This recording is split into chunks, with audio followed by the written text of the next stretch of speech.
Hello, everybody out there. This is the Tittle of the Day for January 1st, 2015. Happy New Year's, everybody. Um, and I hope everybody was safe last night and, didn't get too out of control. I know I didn't. I was just staying at home with my son. Thank the Lord for that. Because in old times I wouldn't have been. Okay. Today, the Tittle of the Day is there is no justice but God.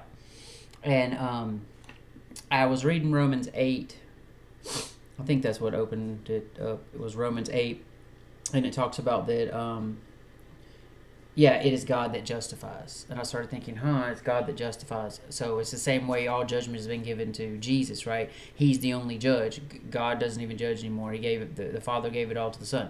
So I was thinking about that. And when I saw that, I was like, that's kind of the same thing. So only God knows the true justice or justifies, right?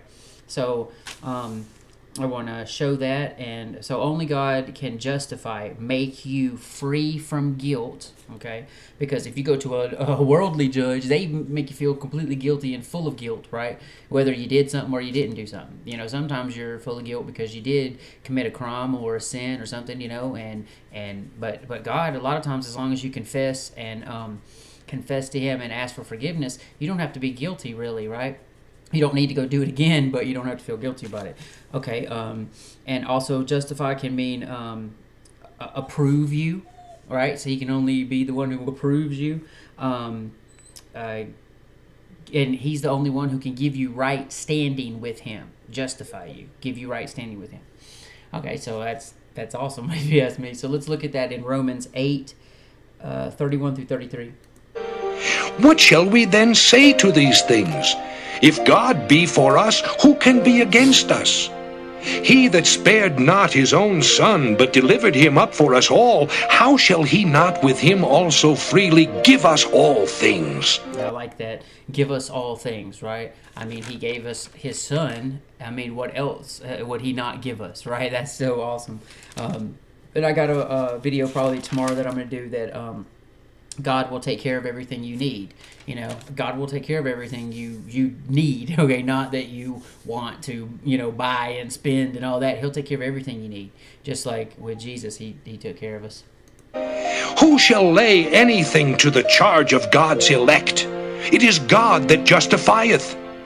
Okay, so you see, it is Him that justifies. It's Him that justifieth, okay? So that's what made me start thinking about this. So also we can see in Luke 18:7 it says, and shall not God avenge His own elect, which cry day and night unto Him, though He bear long with them. Okay, so sometimes we cry aloud and long to Him because of bad things that's happened to us. Sometimes it's because bad things we do, and we cry out to Him long, and He hears us, and He bears long with us, long suffering with us to forgive us, right? Because He has justified us. Right, He's approved us. He's taken guilt away from us. We are in right standing with Him. And I think a lot of times it probably breaks His heart when we're crying out so much in guilt, because it's like when Jesus wept, people will go, well, Jesus wept. Well, why did Jesus weep? Jesus wept not because Lazarus was dead. He would have to be schizophrenic to be crying because Lazarus was dead, because He was fixing to bring him back from the dead.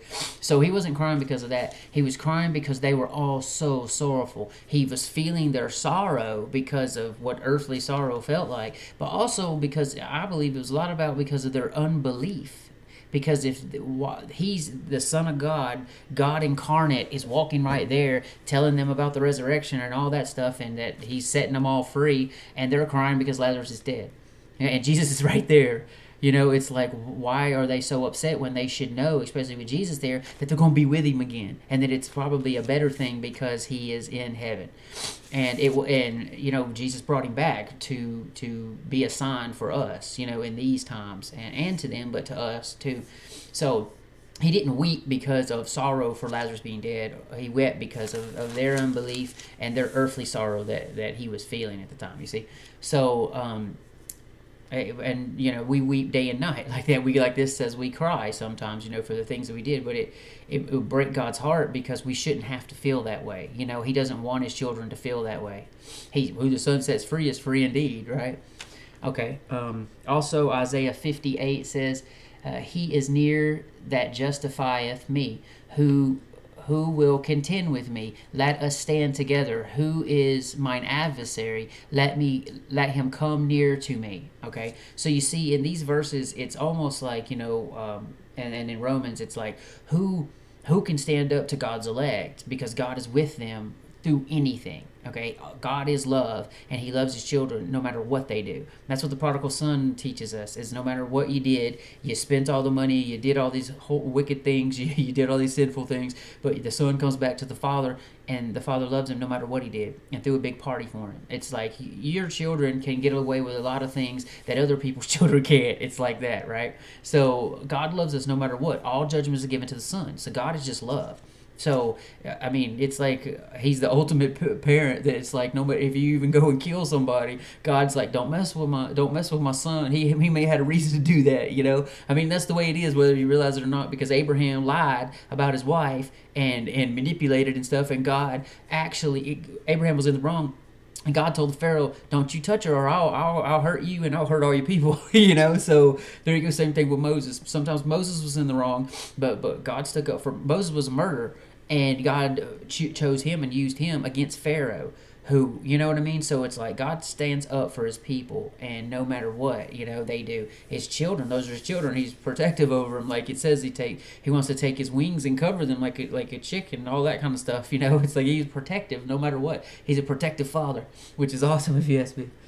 Okay, so He justifies you in any circumstance, in every circumstance you're in. He wants to justify you and love you and forgive you. Now, that doesn't mean you might not go through some discipline, because we know you might not go through some discipline, but discipline makes us better and stronger, right? Especially holy, righteous discipline. So this is not man's judgment either, because man's justice is blind and worldly, right? They say justice is blind. Well, what did Jesus say about the blind? Let's look right here in Matthew 15:12 through 15. Then came His disciples, and said unto Him, Knowest thou that the Pharisees were offended after they heard this saying? And these are like judges, right? These are spiritual judges, or religious judges. Let's say that, because they weren't spiritual, they're religious. These are the religious judges at the time. But He answered and said, Every plant which my heavenly Father hath not planted shall be rooted up. Let them alone. They be blind leaders of the blind. And if the blind lead the blind, both shall fall into the ditch. Then answered Peter. Okay, so you see, I think that's very interesting, because He's like, let them alone. Who cares what they're talking about? It's the blind leading the blind. They're both going to go to the ditch, to hell. And that's just, it's awesome to me. Also, we can see this about how we don't need to worry about man's justice so much, because here in 1 Corinthians 21, I love the story about David. So let's listen to that, and how David, even though he's in the wrong, what justice and judgment he chooses. 1 Chronicles chapter 21. And Satan stood up against Israel, and provoked David to number Israel. And David said to Joab and to the rulers of the people, Go, number Israel from Beersheba, even to Dan, and bring the number of them to me, that I may know it. So see, he's even being controlled. King David, the man after God's own heart, is being led and controlled by Satan here, right?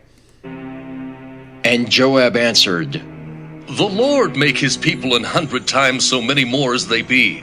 But my lord the king, are they not all my lord's servants? Why then doth my lord require this thing? Why will he be a cause of trespass to Israel?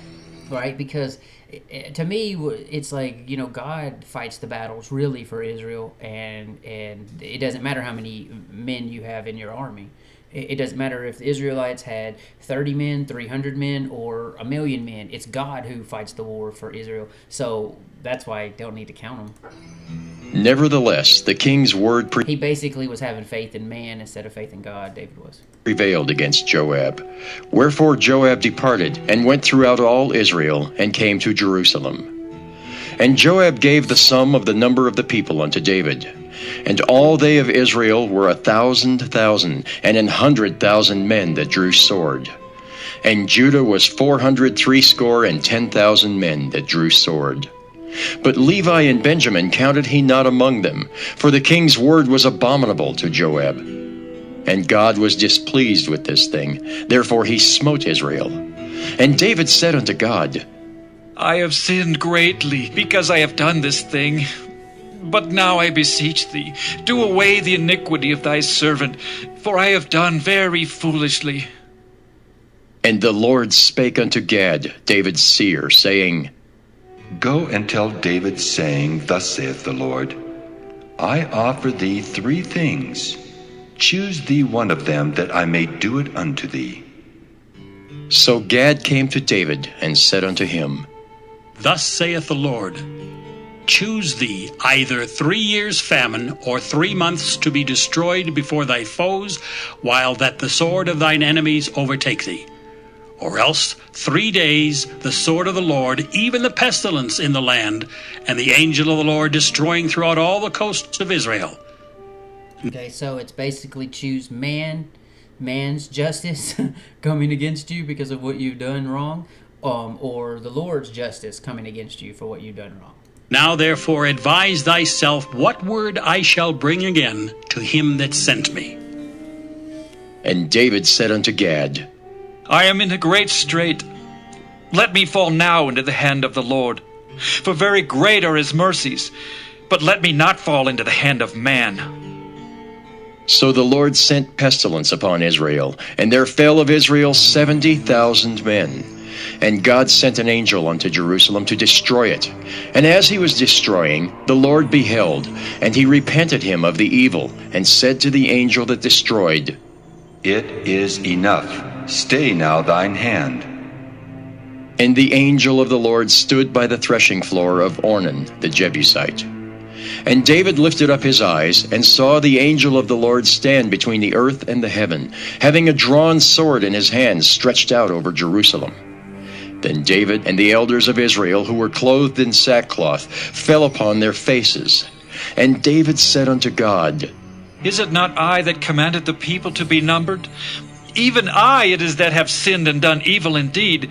But as for these sheep, what have they done? Let thine hand, I pray thee, O Lord my God, be on me, and on my father's house, but not on thy people, that they should be plagued. Okay, see, that's awesome, because even though David knows he's in the wrong, the justice comes from the Lord, and then it could possibly be even worse, and David cries out to the Lord. And that's the same thing like with Moses and, many other people that cry out to the Lord, and the Lord hears them, God hears them, and hears their plea and forgives them and takes care of them. Then the angel of the Lord commanded Gad to say to David, that David should go up and set up an altar unto the Lord in the threshing floor of Ornan the Jebusite. And David went up at the saying of Gad, which he spake in the name of the Lord. And Ornan turned back, and saw the angel, and his 4 sons with him hid themselves. Okay, that's far enough. So you see, David, it shows right there in that like he had a choice, man's justice or God's justice, and David was smart. He knew I'd rather, fall into the Lord's hands than any man's hands, right? Because the Lord's always going to be merciful with me. I'll have to go through some discipline, but the Lord's going to be merciful with me. Okay, so and to end it, let's listen to Romans 3:3-4, which I like a whole lot. For what if some did not believe? Shall their unbelief make the faith of God without effect? God forbid. Yea, let God be true, but every man a liar. As it is written, that thou mightest be justified in thy sayings, and mightest overcome when thou art judged. Okay, so even though we're judged by man or by God, He is the justifier. He shows us justice, and so we're good, like, because He's taking care of us, right? He has approved us, which is awesome. Okay, well, that's the Tittle of the day. I hope you guys enjoy it. Wake and watch for Yeshua. God is love, and I love God. Amen.